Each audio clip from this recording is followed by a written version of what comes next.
ঢাকা উত্তর সিটি কর্পোরেশনের প্রশাসক মোহাম্মদ এজাজ উদ্বোধন করেন পৌর কর মেলা। কর অঞ্চল ৩, যে সকল নগরবাসী হোল্ডিং ট্যাক্স পরিশোধ করবেন তাদের জন্য বিভিন্ন রকমের উপহার সামগ্রী রয়েছে। কাউসার হামিদ ফরহাদের প্রতিবেদনে দেখুন বিস্তারিত।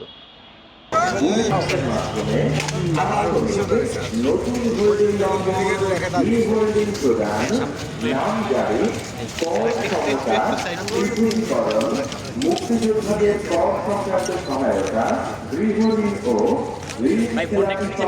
সেবা, ব্যাংকিং হোল্ডিং ট্যাক্স গ্রহণ, সুবিধা সহ ব্যক্তি পৌরকর দাতাগণকে আকর্ষণীয় উপহার প্রদান করা হবে। জটিলতা এড়িয়ে পৌরকর পরিষদে মেলা স্তর পরিদর্শনের জন্য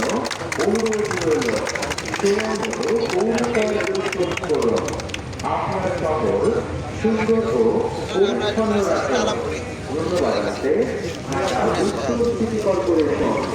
মেলা মেলা মেলা আগামী 11 মে হতে 30 মে 2025 পর্যন্ত প্রতি রবিবার থেকে বৃহস্পতিবার বেলা 3টা থেকে রাত 8টা পর্যন্ত এবং প্রতি শনিবার সকাল 9টা থেকে সন্ধ্যা 6টা পর্যন্ত ঢাকা উত্তর সিটি কর্পোরেশন মহাখালীস্থ অঞ্চল 3-এর আঞ্চলিক কার্যালয়ের সম্মুখে বনানী কাঁচা বাজারস্থ 19 নং ওয়ার্ড কার্যালয় এবং মধুবাগ কমিউনিটি সেন্টারে মেলা অনুষ্ঠিত হবে।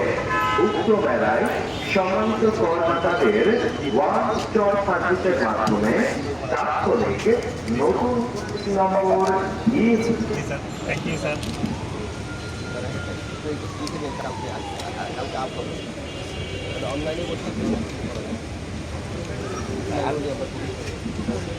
আর ওই যে 100 জনের স্যার এখানে থাকবে সেই মেলায়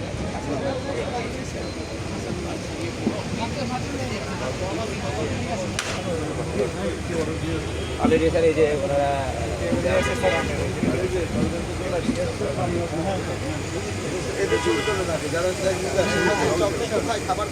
আর গিফটগুলো এখানে রাখা আছে।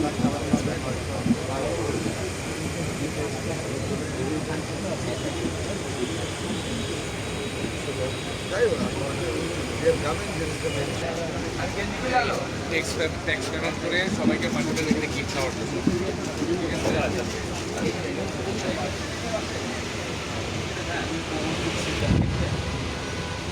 কত টাকা? বড় টাকার টাকা হলে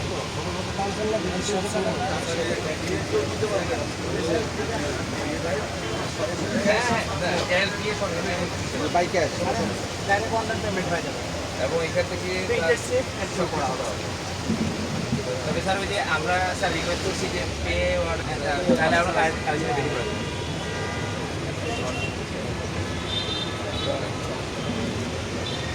স্যার আজকে তো স্যার আগামী দিন থেকে স্যার এটা হবে।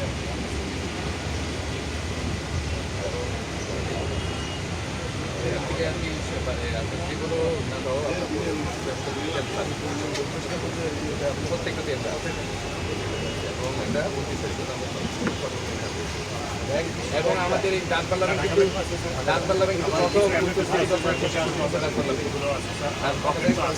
রকেট আমাদের অ্যাডভোকেট তো একদম শুরু থেকেই সিটি কর্পোরেশনের সাথে আমরাই করতে এবং ফার্স্ট ব্যাংক হিসেবে আমরাই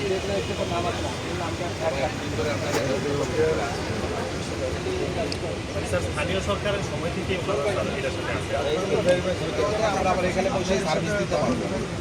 হ্যাঁ, আর এই যে আগে নিচেই ছিলাম আমরা, ভিতরে আমাদের রুম দেওয়া ছিল।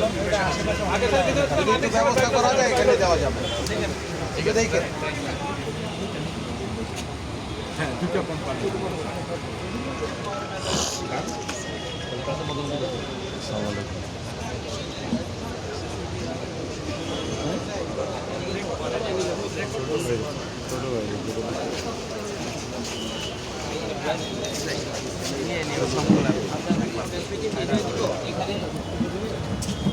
এখানে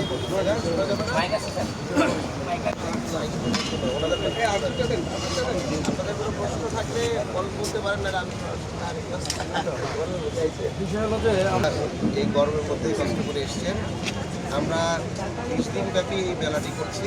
এর বড় কারণ হচ্ছে এরপরে জুলাইতে তো আমরা একটা ধরনের রেগুলার কালেকশন পাই। তো আমরা জুলাই পরবর্তীতে যে পরিমাণ ক্ষয়ক্ষতি হয়েছে পুরো শহরে, সেই শহরকে নতুন করে রিকনস্ট্রাক্ট করতে কিন্তু অনেক প্ল্যান করতে হচ্ছে। তার পরবর্তীতে আমি যখন দায়িত্ব নিলাম, আমি নেওয়ার পর গণশুনানি করে আমরা দেখছি পুরো টিম যে আসলে স্থানীয়ভাবে প্রচুর ডিমান্ড আছে, মিনিমাম রাস্তাঘাট এবং ড্রেনেজ করার জন্য লাইটিংয়ের একটি বড় ডিমান্ড আছে। এবং এছাড়াও আরও অন্য আরবান অ্যামিনিটিসগুলো আমরা যখন করতে যাই আমাদের